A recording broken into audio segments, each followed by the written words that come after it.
Assalamualaikum warahmatullahi wabarakatuh. Kami mahasiswa dari STGP Andi Mata Pepangkep, Prodi PGSD, Pendidikan Guru Sekolah Dasar Kelompok 2 semester 5.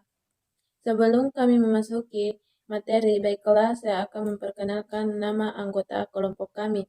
Yang pertama, saya sendiri atas nama Nirmawati, NIM 920862006052. Yang kedua, Tente Dayan 920862006067. Yang ketiga, Musdalipa 920862006075. Yang keempat, Rahmawati 920862006080. Yang kelima, Sinta 920862006092. Baiklah, saya akan mempresentasikan materi yang berjudul kebutuhan syarat pokok layanan bimbingan dan konseling di sekolah dasar. Kebutuhan dan syarat pokok layanan bimbingan dan konseling di sekolah dasar. Membantu murid mewujudkan tugas-tugas perkembangannya. Hafiguris menyatakan ada sejumlah perkembangan yang harus dilaksanakan pada anak-anak tingkat sekolah dasar umur 6-12 tahun, yaitu A. Mempelajari keterampilan-keterampilan fisik yang diperlukan dalam bermain. B. Mengembangkan keseluruhan sikap terhadap diri sendiri sebagai organisme yang sedang bertumbuh.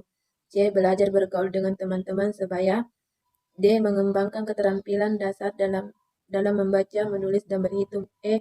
Mempelajari peranan sosial baik sebagai wanita maupun sebagai pria.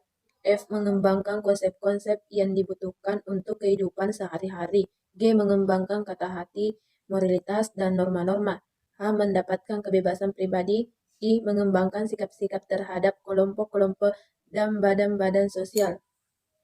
Kebutuhan dasar bimbingan di sekolah dasar bagian kedua yaitu membantu memahami kebutuhan-kebutuhan dasar siswa. Maslow mengemukakan ada 5 tingkat kebutuhan dasar manusia secara hierarkis.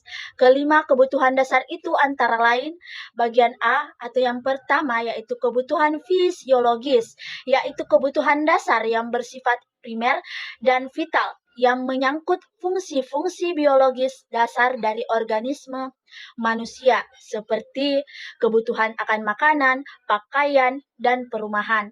Bagian B atau yang kedua yaitu kebutuhan rasa aman, yaitu kebutuhan untuk bebas dari rasa takut, terlindung dari bahaya dan ancaman penyakit, perlakuan tidak adil, dan sebagainya. Bagian C yaitu bagian ketiga, kebutuhan kasih sayang, yaitu kebutuhan untuk mereka dicintai dan dimiliki serta disayangi oleh orang lain. Bagian D, kebutuhan penghargaan, yaitu kebutuhan untuk mendapatkan penghargaan atau apresiasi, kemampuan, kedudukan, pangkat, dan sebagainya yang dimiliki. Dan yang terakhir yaitu bagian E, kebutuhan aktualisasi diri, yaitu kebutuhan untuk menampilkan atau menunjukkan kemampuan diri secara maksimal dan kreatif. Bahan dasar bimbingan di sekolah dasar. Bagian ketiga yaitu mengatasi pengaruh kondisi rumah tangga yang kurang menguntungkan. A. Keadaan ekonomi yang serba berkecukupan dan serba berkekurangan. B. Pengaruh penolakan orang tua terhadap anak, pengaruh perlindungan dan sikap pilih kasih yang berlebihan. C. Pengaruh keretakan dalam rumah tangga atau broken home. Kebutuhan dasar bimbingan di sekolah dasar yang keempat yaitu mengatasi pengaruh kondisi sekolah yang tidak sehat. Di antara kondisi-kondisi sekolah yang dapat menjadi sumber masalah pada diri siswa adalah yang pertama, kurikulum yang tidak sesuai. Pengajaran terlalu banyak ditekankan pada ukuran apa yang harus diketahui anak daripada apa yang dapat mereka pahami dan bagaimana bertingkah laku. Pendidikan di sekolah dasar hendaknya diarahkan secara langsung pada peningkatan kualitas hidup. Hal ini mencakup tujuan yang lebih luas dan lebih dalam daripada sekedar penguasaan bahan-bahan pengajaran. Yang kedua, persaingan yang tidak sehat sesama murid. persaingan di dalam kelas yang menekankan perjuangan antar pribadi atau person-to-person struggle untuk mendapatkan peranan, status, dan imbalan, justru sebaliknya dapat mendorong terjadinya sifat sombong, angkuh, dan mementingkan diri sendiri pada siswa. Yang ketiga, guru kurang memahami perbedaan-perbedaan individu siswa. Di sini guru menyamaratakan pengajaran bagi semua siswa. Pengajaran yang seragam bagi semua siswa tidak saja akan mengakibatkan siswa yang cerdas menjadi bosan atau jemu, tetapi juga siswa-siswa yang lamban pun dapat menjadi putus asa dan bersikap masa bodoh. Oleh sebab itu, perlu ada pengaturan pengajaran atau pelayanan yang memungkinkan setiap siswa dapat mencapai prestasi yang sesuai dengan sifat keindividuannya masing-masing.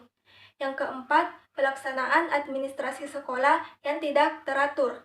Pelaksanaan administrasi pengajaran yang mengharuskan guru untuk mengajar 40-50 orang siswa dalam satu kelas dapat menimbulkan masalah, baik bagi guru maupun siswa. Dan yang kelima, kepribadian guru serta cara-cara pengelolaan kelas yang kurang mantap.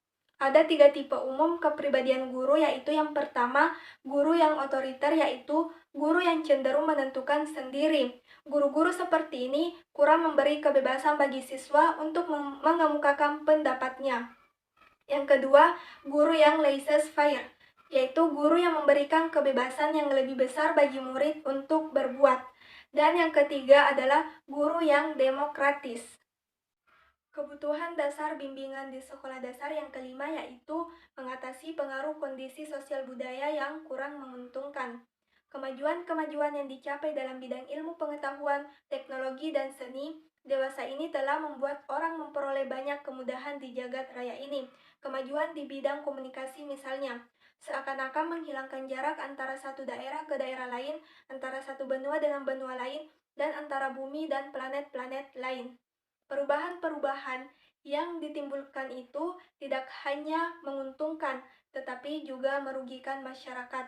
Dari pengaruh-pengaruh buruk yang dapat timbul bagi anak-anak muda, tidak lain untuk sekolah dasar adalah malas belajar dan tidak mau menggunakan pikiran secara cermat. D. Fungsi bimbingan dan konseling sekolah. Yang pertama, fungsi pemahaman, yaitu fungsi bimbingan dan konseling membantu konseli agar memiliki pemahaman terhadap dirinya, potensinya, dan lingkungan, pendidikan, pekerjaan, dan norma agama. Kedua, fungsi preventif, yaitu fungsi yang berkaitan dengan upaya konselor untuk senantiasa mengantisipasi berbagai masalah yang mungkin terjadi dan berupaya untuk mencegahnya supaya tidak dialami oleh konseli. Ketiga, fungsi pengembangan, yaitu fungsi bimbingan dan konseling yang sifatnya lebih proaktif dari fungsi-fungsi lainnya. Konselor senantiasa berupaya untuk menciptakan lingkungan belajar yang kondusif yang memfasilitasi perkembangan konseli. Dan yang keempat, fungsi penyembuhan, yaitu fungsi bimbingan dan konseling yang bersifat proaktif. Fungsi ini berkaitan erat dengan upaya pemberian bantuan kepada konseli yang telah mengalami masalah, baik menyangkut aspek pribadi, sosial, belajar, maupun karir. Teknik yang dapat digunakan adalah konseling dan remedial teaching. Kelima, fungsi penyaluran, yaitu fungsi bimbingan dan konseling dalam membantu konseli memilih kegiatan ekstrakurikuler, jurusan atau program studi dan memantapkan penguasaan karir atau jenjang jabatan yang sesuai dengan minat, bakat, keahlian, dan ciri-ciri kepribadian lainnya. Keenam, fungsi adaptasi, yaitu fungsi membantu para pelaksana pendidikan, kepala sekolah atau madrasah, dan staf konselor dan guru untuk menyesuaikan program pendidikan terhadap latar belakang pendidikan, minat, kemampuan, dan kebutuhan konseli. Ketujuh, fungsi penyesuaian, yaitu fungsi bimbingan dan konseling dalam membantu konseli agar dapat menyesuaikan diri dengan diri dan lingkungannya secara dinamis dan konstruktif. Kedelapan, fungsi perbaikan, yaitu fungsi bimbingan dan konseling untuk membantu konseli sehingga dapat memperbaiki kekeliruan dalam berpikir, berperasaan, dan bertindak atau berkehendak. Kesembilan, fungsi fasilitasi, memberikan kemudahan kepada konseli dalam mencapai pertumbuhan dan perkembangan yang optimal, serasi, selaras, dan seimbang seluruh aspek dalam diri konseli. Dan yang terakhir, fungsi pemeliharaan, yaitu fungsi bimbingan dan konseling untuk membantu konseli supaya dapat menjaga diri dan mempertahankan situasi. Sikap dan sifat pribadi yang harus dimiliki oleh para pelaksana bimbingan dan konseling di sekolah dasar. Yang pertama, yaitu penerimaan atau acceptance. Kedua, pemahaman atau understanding. Ketiga, ketulusan atau sincerity. Syarat-syarat pokok bimbingan dan konseling. Di sekolah dasar, adanya kesediaan guru untuk berperan ganda, yaitu sebagai guru dan sebagai pembimbing. Adanya kesediaan guru untuk senantiasa menciptakan suasana belajar mengajar yang kondusif guna menggunakan siswa dapat mengembangkan bakat, kemampuan, dan minat secara optimal. Dengan jalan menempatkan siswa sesuai dengan tugas-tugas perkembangannya. Adanya kesediaan guru untuk selalu memahami siswa dengan jalan mencatat fakta-fakta yang berkaitan dengan minat, sikap, pola tingkah laku, cita-cita, nilai-nilai, dan status sosial ekonomi orang tuanya. Adanya kesediaan guru untuk senantiasa mengintegrasikan informasi tentang pendidikan dan jabatan ke dalam mata pelajaran yang sekolah dalam melaksanakan kebijakan-kebijakan yang mendasar bagi pengembangan layanan bimbingan dan konseling di sekolahnya. Adanya kesediaan guru kelas mencurahkan perhatian terhadap peserta didik tertentu secara individual disampaikan terhadap kelompok peserta didik. Adanya pengaturan jarak psikologis antara guru kelas dengan peserta didik, tidak terlalu jauh atau renggang, dan tidak terlalu dekat atau akrab. Adanya kesediaan guru kelas untuk mengadakan kunjungan rumah atau fisik dalam rangka layanan bimbingan dan mempercepat hubungan guru dengan orang tua peserta didik bagi kepentingan bimbingan.